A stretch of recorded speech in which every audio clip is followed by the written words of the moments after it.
So hi guys, today we'll be solving our daily LeetCode challenge problem. The name of the problem is find unique binary string. So this is a medium level problem and let's see what the question is asking us to do.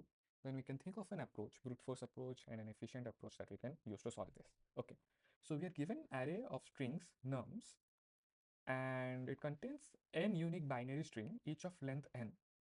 So here n is equal to 2, you can see there are two strings and each string is of length 2. So what the question is asking us to do is that given this array, we have to return a binary string of length n that does not appear in nums.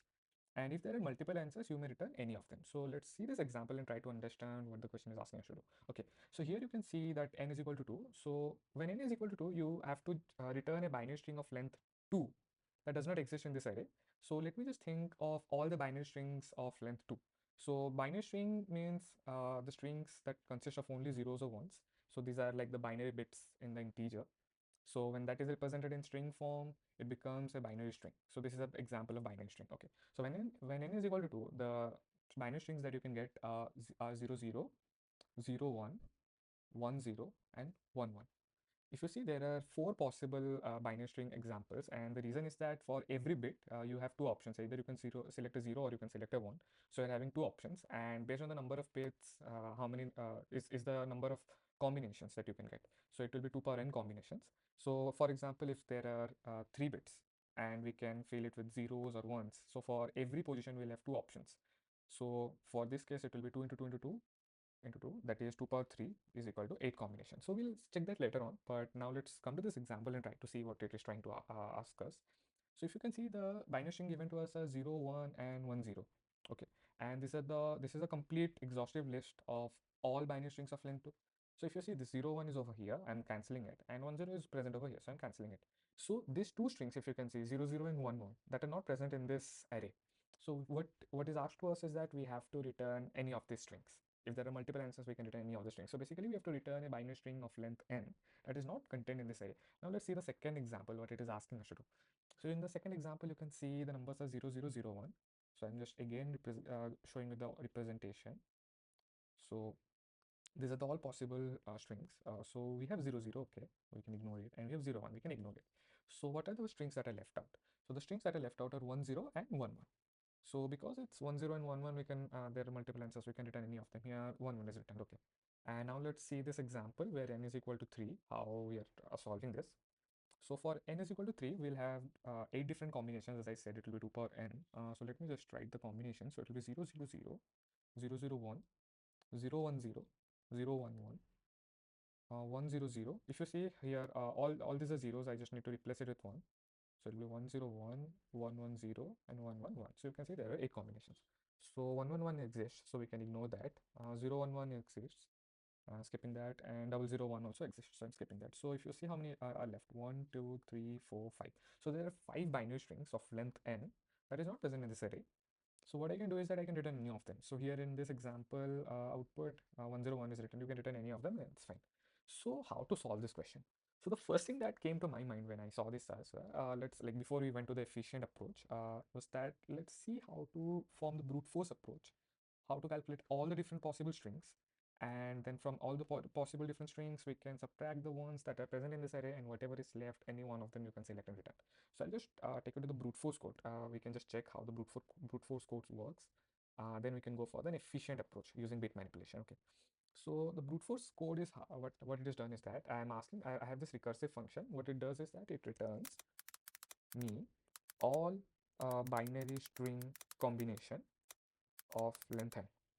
And how it does, we'll check that. And why I'm telling you this is that sometimes having this approach is very nice because it later on helps you build the logic.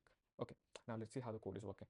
So this is a brute force approach. This is going to give you an PLE error. Okay, so I'm asking the function that hey, you like the size of the array is n, and hence the size of the individual binary string will also be n. That is what is defined. So I'm just extracting n, and I'm sending in the n to the recursive function. I'm asking it, hey, give me all the different possible combinations of binary string of length n, and that I'm storing in a set. So what I'm doing afterwards is that I'm iterating to this array, and every time I find this string, I'm going to remove it from my set, from the total set. And once I do that, I'll be left out with some number of strings in my set. So I can just return any one of them. I'm just returning the lexicographically star, the smallest string that is left over. Okay. But now let's see how the binary string of length n is being generated. Okay. So the thing or the approach that I'm using is that, see, in this case, if you see, let's say n is equal to 2, and assume that somehow you're able to get all the strings of length 2, that is 0, 0, 0, 1, 1, 0, and 1, 1. And now you're asked here, give me all the different possible combinations for n is equal to 3. So for that, what you can do is that you can ask the function, generate me all the strings of length 2. Okay, generate and return me. How it works? It's gonna work recursively. We're gonna go into that. Okay, but assume that we have the string. How you can generate it? Hey, you can select this string. Okay, 0, 0. What you can do is that you can add a 0, or you can add a 1 at the end of it. If I add a 0 at the end of it, it's gonna become 0, 0, 0. It's of length 3. If I add a 1 at the end, it's gonna become 0, 0, 1. It's of length 3. And if I similarly take this one, 0, 1, I can add a 0 over here, so it will become 0, 1, 0, or I can add a 1 over here, so it will become 0, 1, 1. So by this approach, what you can do is that you can get a combination of all the strings for length n minus 1. If n is equal to 3, for n is equal to, it's going to be n minus 1. And once you have the strings, you go to them, add a 0 or a 1 at the end, and you'll have the new combination list. So let's see how the code is working. Okay, so the base condition is going to be, if we just want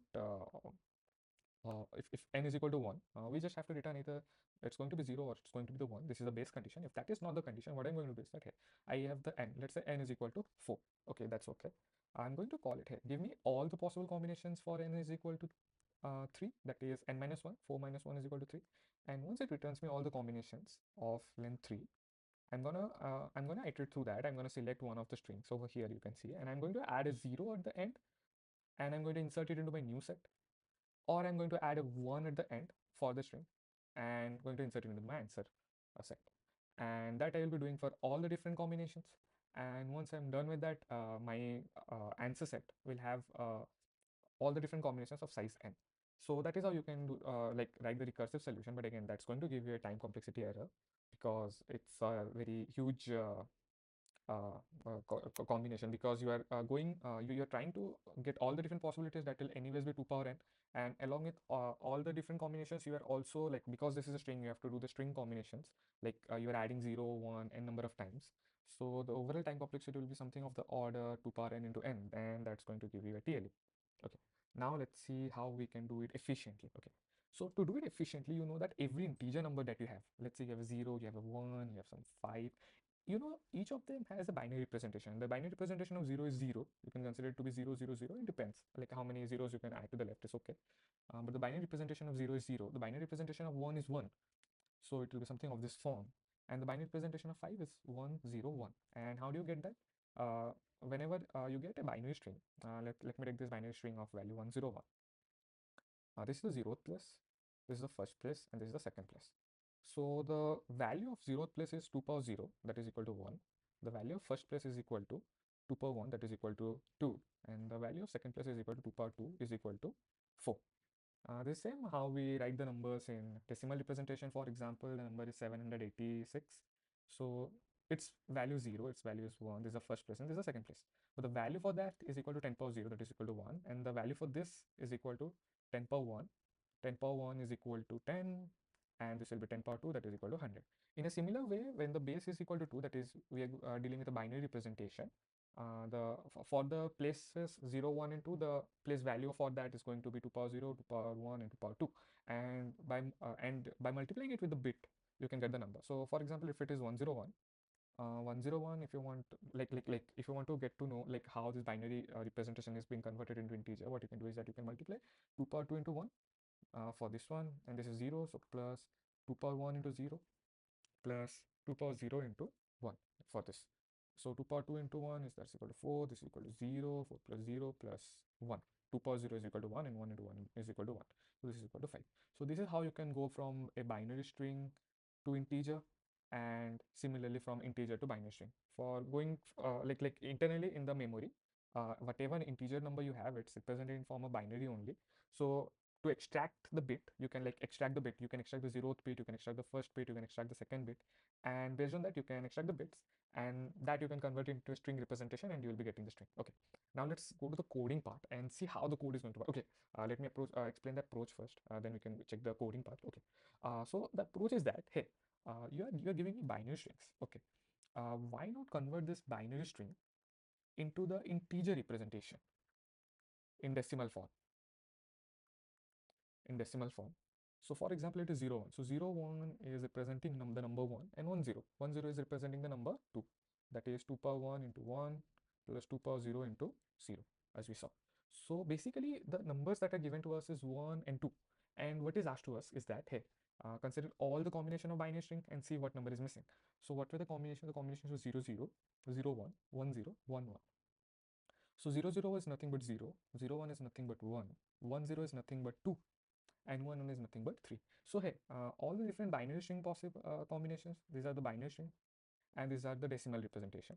I can convert all of the binary string into the decimal representation, and if you see, this is a like continuous number starting from 0 till 3. That is, you're starting from 0 till 2 power n minus 1, and its binary string representation is over here, and you have this number. So you're starting from 0, you're going to 1, 2, 3, 4, like you have to continue till 2 power n minus 1. So for n is equal to 2 in this case, you're only continuing till 3.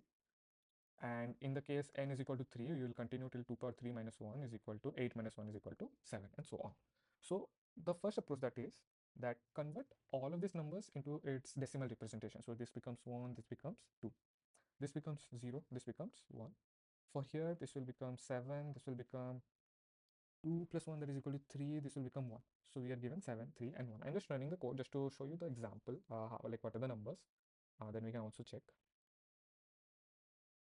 Okay, so if you see 111 got converted into 7, 011 got converted into 3, and 001 got converted into 1. But let's now see, assume that, okay, somehow if we are able to get the integer representation, how we are going to solve this? Okay, see, assume you were able to convert the binary strings into the numbers. We know that for like when we are given an n digit binary string, the numbers that it is going to represent will be 0, 0, 0, 0, 0, dot, dot, dot, n times till 1, 1, 1, 1, 1, 1, 1, n times. So this is nothing but 0, this is nothing but 2 power n minus 1. So what you can do is that you can start iterating from 0 till 2 power n minus 1. So 0, 1, 2, and so on. And you can check, hey, 0, is it present in my array? It's not present. Okay, if it's not present, I can return that 0 doesn't exist. And when I'm returning, I can't just return the decimal value of that. I have to convert the decimal representation back into a binary string because we are asked to return a binary string. Okay, okay. So in this example, the numbers are going to be 0, 1, 2, and 3. Are like these are all the numbers that we are going to iterate from. That will be from 0 till 2 power n minus 1. Okay. I went to 0 and I'm asked, okay, does 0 exist over here? It doesn't exist. Okay, I can return a 0. And the binary representation of 0 is going to be 0, 0 when n is equal to 2. Okay, I got my answer. Okay, now let's come to this. This is the same example. Here also the numbers are going to be 0, 1, 2, and 3. I am going to check, does 0 exist? Yes, it exists. Okay, so 0 exists. Does 1 exist? 1 also exists. Okay, that's nice. So what does that mean? We have already iterated through our array. So if we have already iterated through the array, we can and we know that 0 0 exists, 1 exists. So whatever is the next number, that's not going to exist. 2 is not going to exist. So in this case, we can just return 2, the binary representation of 2. Binary representation of 2 is going to be 1, 0. Okay. Now let's come to this example. It is 7, 3, and 1. Let me sort this number. It will become 1, 3, and 7. And the numbers are going to be 0, 1, 2, dot, dot, dot, till 7. It is 0, 0, 0 till 1, 1, 1. 0, 0, 0, 0, and 1, 1, 1 is going to be 7. And just to let you know, like one example, like you need not go from 0 till 2 power n minus 1. You can just go from 0 to n, because the number of the total numbers from 0 to n is equal to n minus 0 plus 1 is equal to n plus 1. So there are basically n plus 1 numbers, and we know that our array contains only n numbers. So obviously, when we are iterating from 0 till n, there will be some number that is missing in this array. And we can just iterate from 0 to n. We can check, hey, does 0 exist, 1 exist, so on. If any one of them doesn't exist, we know that that is going to be the answer. I can convert that from the decimal to the binary representation, and I can return it. Okay, so in this example, it is 1, 3, and 7. So let me start with 0. So I'm going to go and check, hey, does 0 exist in this? It doesn't exist, so I can just return 0. It's ended over here. But let's assume that 0 was existing, and then it was 3 and 7. It is a different example I'm just giving. So does 0 exist? Hey, it exists. Does 1 exist? No, 1 doesn't exist, so I can just return a 1. So I hope you're able to get the example, like how we are going to approach this, and why this is also efficient, because all these are strings. We can convert into the decimal representation in a O of length time, O of n, where n is the length of the string. So this will be converted into a decimal number. So what is the first step? Convert the binary string into the decimal number, into the decimal representation. Okay, once you have done that, like decide the range in which you have to iterate. The range obviously is going to be 0 to n. Overall, it is actually going to be 0 to 2 power n minus 1, but because I said if you just iterate from 0 to n, you will be having n plus 1 numbers, and any one of them is definitely going to be missing in this array. So you can just iterate from 0 to n. So the second step is that set the range 0 to 1. And one more thing is that when you converted the binary string to decimal, sort it. So once you are sorting it, you can definitely check from the left, does the number exist or not? Otherwise, you have to check through the whole array. So I converted the binary string into the decimal representation. And once I converted it into the decimal representation, I sorted it by value. So the smaller values are on the left and the bigger values are on the right. And once that is that, I can set up a range that is 0 to 1, and I can start checking if the number over here exists, if x exists in array. If it exists, you can skip. If it doesn't exist, you have found the number x. So the final step will be to convert the decimal representation of x into the binary representation of x. And once you have the binary representation of x, the binary string, you can just return it and you'll have the answer. Now let's go to the code to check how the code is working.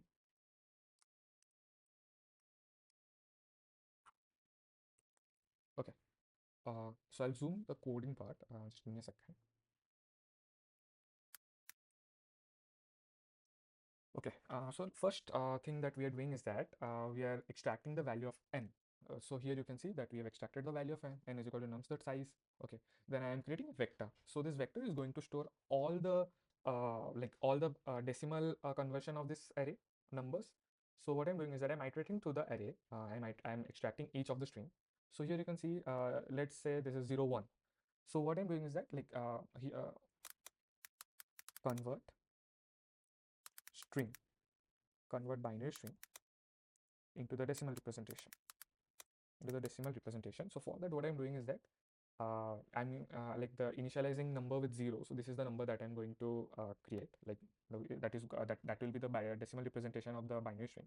So what I'm doing is that I'm iterating through the binary string. Yeah. So I'm extracting this the first character, the second character, and so on. So if the first character is a 0, we can just ignore, we will not add something. But in the case it is a 1, for example, in this case you can say it's a 1. So in this case we will need to add this 1 to the number. So for example, let's take this number 101.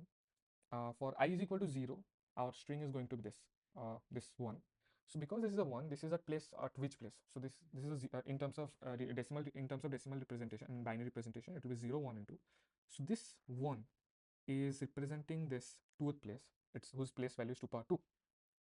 So what I can do is that I can take a 1, I can left shift it by the required number of places, that is 0, 1, or 2. So because like this is a 0th character, so the place value for that is going to be n minus the I. So if this is the 0th character, this will be second place. If this is the first character, this is going to be the first place. And if this is the second character, this 1, this is going to be the 0th place, as you can check. So this is 0, 1, and 2. So once I find out the place value for the character, that is going to be n minus 1 minus I can do one left shift by that much. So for example, in this case, it was 101. So if for example, I'm at this position, so n value is equal to how much? N value is equal to 3, 3 minus 1 minus 0th character. That's going to give me 2. This 2 is the place value. So once I have the place, I can do a left shift of 1 by that much place. So this has to be the place. And 1 left shift 2 is nothing but 100, that is equal to 4. And this value 4 is what I'm going to add into the number. So what I can do is that I can start iterating from 0 till n minus 1 for the characters. I can determine the place for that. So that will be n minus 1 minus 1. I can left shift 1 by that much place. And once I do that, I'll be having the decimal value of that, and that decimal value I can add it to number. So once you go through this part, the binary string would have been converted into the decimal representation, and that decimal number I'm just storing it in my vector. And once you have stored the decimal value in the vector, what we can do is that we can just sort the vector. So by sorting it, we can make sure that the smaller values are coming at the start. So searching through this vector space becomes easy. So and as you can see, the output is over here. This is the cout output. So you can see that the number was 111 011 001 that got converted into 7 3 and 1, and after sorting it became 1 3 and 7. So I can just start searching from the left. Does 0 exist, does 1 exist, and so on. Okay, so now the first step is done. The decimal representation is found, we have sorted it. Now the second step is that we have to decide on the range. So the range is going to be 0 till uh, n minus 1, because we only have like 0 to n minus 1 values in this array. And I'm just assuming like how the code works is that let's go from 0 till n minus 1. Does 0 exist, does 1 exist, does 2 exist? if if in the case all the numbers exist, what is the number that's going to be missing? In this case, if you can check, it will be 0 1 and 2. Let's say I checked for 0, I checked for 1, I checked for 2, and we found out that hey, all three are existing. So the next number is going to be 3 that is missing. So here I've so that's why I'm initializing missing number as n, that is n is equal to 3 over in this case, because there are 3 digits. So I'm initializing n is equal to 3, and I'm iterating from 0 till n minus 1, that is from 0 till n minus 1. So there's 0 1 and 2, and I'm checking does 0 exist, does 1 exist, and does 2 exist. If they don't exist, I got my answer, I can just return. And in the case if all of them exist, then definitely n is equal to 3 must not be existing. So that is how the code is working. So for example, in this case, you can check it is 1 3 and 7. So when I'm going to go with the range, that is 0, I'm going and checking, hey, does the first character has to be 0, does it exist or not? If because it's sorted, it has to be in that way. But in the case that it is not existing, like 0 is not existing over here, I know that hey, I got one answer, that 0 is not existing. Let me set missing number is equal to 0, and I'm going to break out of it. So now I have the decimal representation of the missing number, and once I have that, I just need to convert this decimal number into the binary string, and once it's converted into the binary string, have the answer, and I can just return. So now let's check how this part of the code is working, how we are converting a decimal number into the binary string. So we have the decimal number, and we know it's of length n, like we want the binary string of length n. So what I'm doing is that I'm going through all the places starting from n minus 1 till 0. So what I'm doing is that I have the number, I have the decimal number, I'm gonna right shift it by my place, and I'm doing an AND with 1. So when you do an AND with 1, only the last character exists, or like it is extracted, and all the other becomes 0. And why is that? Just let me give you an example. Let's say it is 1 0 1, and you're right shifting it by 0. Because you are right shifting it by 0, the final number is going to be 101 only. And when you do one AND of 101 with 1, all these other values are 0 and this is a 1, so these are going to become 0 anyways, and only the last character is what you're going to extract. So if that's a 1, I can add a 1. If that is not, I can add a 0 to the string. So let's just take this example 101 and do a dry run to understand how this is working. Okay, so it is 101. So I'm starting from n minus 1 and I'm going. Okay, so the number was 5. It is 101. I'm just shifting to non-disappearing ink. So the number is 5 and I have 101. So let's determine what is the number present at the 2 place. So what I'm going to do is that I'm going to take 101. I'm going to right shift it by 2. So the moment I right shift it by 2, I'm going to get the number 1. 1, and when I do I AND with 1, I'm going to get 1. So I know that my 2th place contains the digit 1. Now let's think of what digit is present in place of 1. So it is 101. Right shift it by 1. When you right shift it by 1, you are going to get the number 10. You can do a AND with 1, and the moment you do an AND with 1, you're going to extract the last digit, because this is anyways going to become 0. So the last digit is also going to become 0. So in that manner, basically, you can do right shift it by the place and do an AND with 1. So by that way, you can extract the ith place, and you can check if that is equal to 1. That means it was a 1 digit. If that is not, it was a 0 digit. So if that was a 1 digit, I can just add the string 1 to my answer string. So for example, if it is 5, 5 will be 101. So I'm going to extract this digit. So once I extracted, I found out it is 1. So I had an empty string. So to the empty string, I'm going to add 1. So it became 1. So the empty string became 1. Then I'm going to extract the next digit. It is a 0. So I'm adding 0 to it. So these are all strings that I'm adding to my empty string. So once I found the next digit, it's 0. I added a 0. I'm going to extract the next digit, it's 1. I'm going to add a 1. So you can see that I found the string representation of the decimal number 5. So that is how the code is working. So that is how you can find out. And this code is very efficient. And the reason is that in this case, you can check that we are just converting a string representation to a number, and that's going to take O of n time. And once you have done that, you have to sort it. And if you check, the n value over here can go up to max of 16. So first conversion is going to take O of n, that is O of 16 at max, 16 operations. Then once you're done, you can sort it. Sorting is going to take n log n. So that will be n log n. And once you're done with that, you can just iterate from 0 to n and you can check if this number exists or not. That's also going to take O of n. So the overall time complexity is O of n, and n is also very small in this case. N is equal to 16. Sorry, the overall time complexity is n log n. If you ignore the sorting part, is O of n, and n is very short, that is 16. So our code is very efficient. So let's just submit the code and check how the code is performing. And I hope you guys also understood the basic logic behind it. I went through the binary bit manipulation technique and everything. Okay, so if you can see the basic examples, it's passing now. Let's submit it. I'm just gonna comment this cout statements. Okay.